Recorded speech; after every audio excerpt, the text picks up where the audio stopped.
নমস্কার, welcome to পুতুল ভান্ডারিস kitchen. আজকে লাউয়ের খুবই বিখ্যাত একটা রান্না তোমাদের সঙ্গে শেয়ার করছি। একেবারেই নতুন রান্না নয়।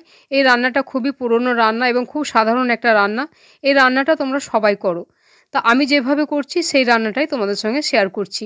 আমি যেভাবে করছি রান্নাটা দেখার পরে যদি তোমরা এইভাবে এই রান্নাটা করো, দেখবে খেতে খুবই ভালো লাগবে।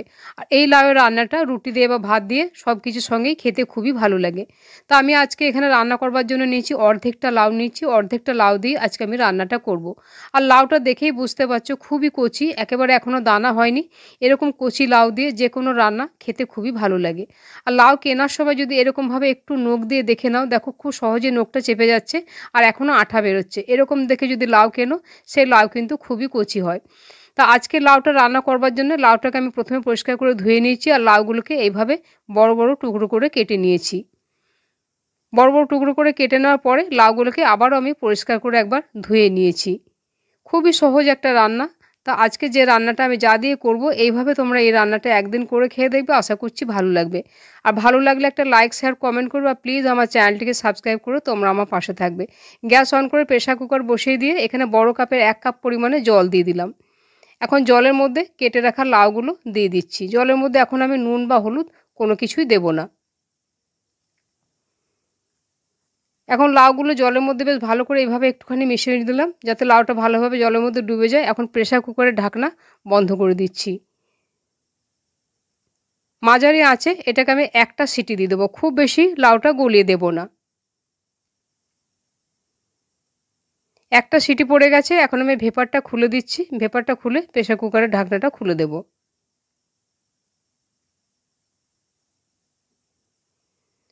বড় কাপের 1 কাপ জল দিয়েছিলাম, লাউটা থেকে অনেক জল বেরিয়েছে, আরও কিন্তু অনেকটা জল বেরোবে। এই লাউয়ের জলটা কিন্তু আমি ফেলবো না, এই জলটা দিয়ে আজকে আমি বাকি রান্নাটা করে নেব। এখন আমি গ্যাসের ফ্লেমটা বন্ধ করে দিয়েছি। এখন এতে আমি দিয়ে দিচ্ছি একটা বড় সাইজের টমেটোকে এইভাবে 4 টুকরো করে কেটে দিয়ে দিয়েছি। আর এখানে আমি দিয়ে দিচ্ছি খুব সামান্য 1 মুঠো মতো কড়াইশুঁটি ছাড়ানো। আজকে আমি করব মুগ ডাল দিয়ে লাউ। তো মুগ ডাল দিয়ে লাউ তোমরা সবাই করো, আমি এভাবে করছি, এভাবে তোমরা করে খেয়ে দেখবে, আশা করছি খুব ভালো লাগবে। 1 কাপ পরিমাণে মুগ ডাল শুকনো কড়াইয়ে প্রথমে এভাবে বেশ কিছুক্ষণ ভেজে নেব।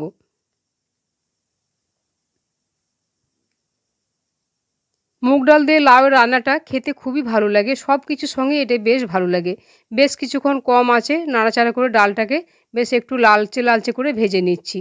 খুব সুন্দর একটা যখন গন্ধ বেরোবে ততক্ষণ পর্যন্ত এটাকে ভেজে নিতে হবে। এখন ডালটা আমার খুব সুন্দর ভাজা হয়ে গেছে, হালকা একটু কালার হয়ে এসছে। এরকম পর্যায়ে ডালটাকে আমি নামিয়ে একটা বাটির মধ্যে তুলে নিচ্ছি।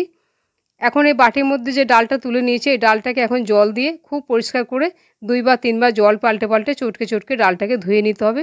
ডালের গায়ে প্রচুর পরিমাণে নোংরা থাকে, তাই ডালটাকে এভাবে পরিষ্কার করে ততক্ষণ ধুয়ে নেব যতক্ষণ না ডালটা থেকে পরিষ্কার জল বেরোচ্ছে।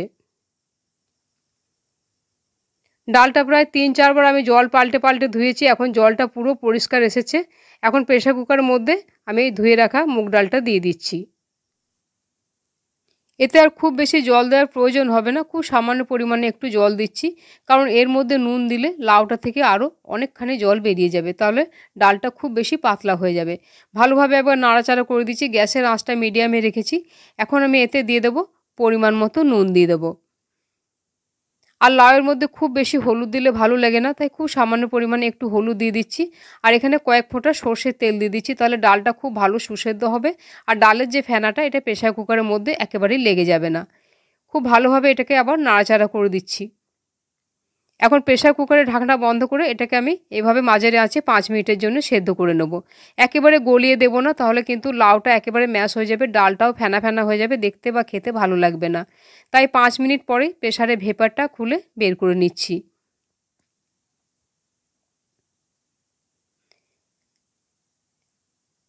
এখন এটাকে আমি দেখে নেব যে এটা কীরকম সেদ্ধ হয়েছে। বেশ গোটা গোটা থাকবে অথচ সেদ্ধ হয়ে যাবে, এরকমভাবেই সেদ্ধ করতে হবে।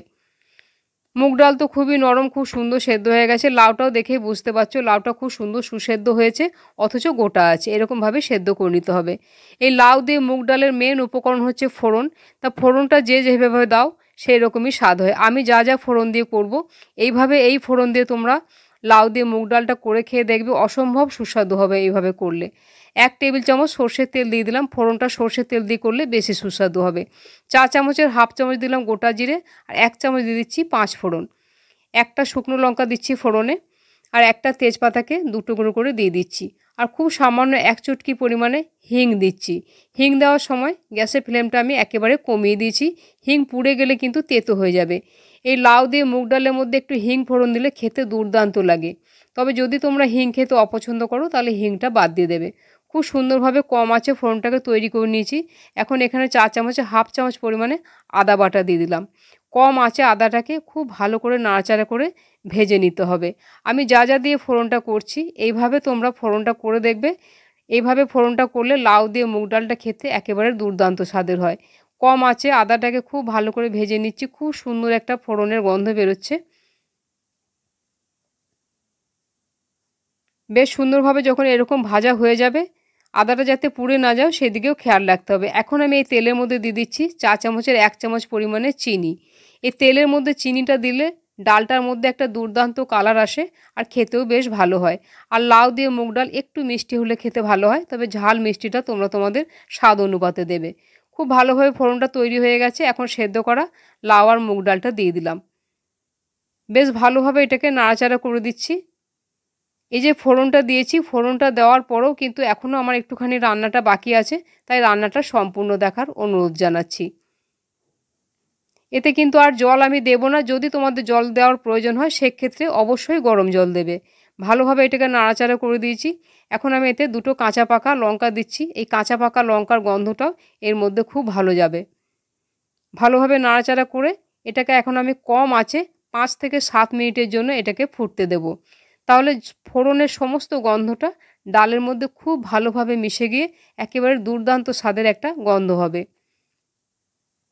প্রায় 5-7 মিনিট এইভাবে আমি ফুটতে দিয়েছি। দেখো ডালের কালারটা কত সুন্দর লাগছে দেখতে। এর মধ্যে আমি কোনো রকম গুঁড়ো লঙ্কা বা কাশ্মীরি লঙ্কা কিছুই দিইনি। শুধু তেলের উপরে চিনিটা দিয়ে একটু ক্যারামেল করে নিয়েছিলাম। খুব ভালোভাবে নাড়াচাড়া করেছি। এতে আমি আর জল দেব না। ডালের ঘনত্বটা আমার ঠিকই আছে। এরকমভাবে ডালটা রাখলে এটা রুটি দিয়ে, লুচি, পরোটা, ভাত দিয়ে খেতে সবার সঙ্গে খুব ভালো লাগে।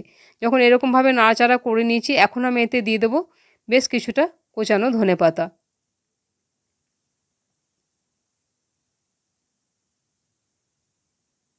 ধনেপাতাটা দেওয়ার পরে একবার ভালোভাবে নাড়াচাড়া করছি। দেখো ডালটা দেখতে কত সুন্দর লাগছে। এইভাবে যদি এরকম একটা ডাল বানানো যায় তাহলে দেখবে এই ডাল দিয়েই মনে হবে রুটি বা ভাত শুধু ডাল দিয়েই খেয়ে নিন। ডালটা এতটাই সুস্বাদু হয়। আজকের এই লাউ দিয়ে মুগ ডালের রান্নাটা তোমাদের কেমন লাগলো আমাকে একটা কমেন্ট করে জানাবে। আর আমার চ্যানেলে যদি তুমি নতুন হয়ে থাকো প্লিজ আমার চ্যানেলটিকে সাবস্ক্রাইব করে তোমরা আমার পাশে থাকবে। রান্নাটা সম্পূর্ণ দেখার জন্য ধন্যবাদ জানালাম। তাহলে আবার অন্য কোনো দিন দেখা হবে অন্য কোনো রেসিপিতে। সবাই ভালো থাকবে। নমস্কার।